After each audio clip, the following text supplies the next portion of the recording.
Neuroscience tells us now that memory does not reside in the brain, as has been assumed until fairly recently, actually. Rather, the brain functions like an antenna. It has got a series of antennas inside, and they are basically tuned to different frequencies, which it picks up from the outside.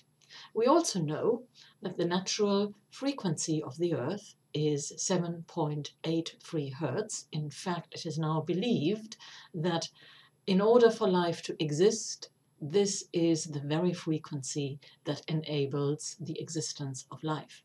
The brain, also a healthy brain, would vibrate at the same frequency. We know that environmental factors have wreaked havoc with the 7.83 frequency to a point that it's not dominant anymore. Well, I only have one question for you. What do you think you are reacting to inside your head? How do you think your life is going to work when all this chaos is going on around you?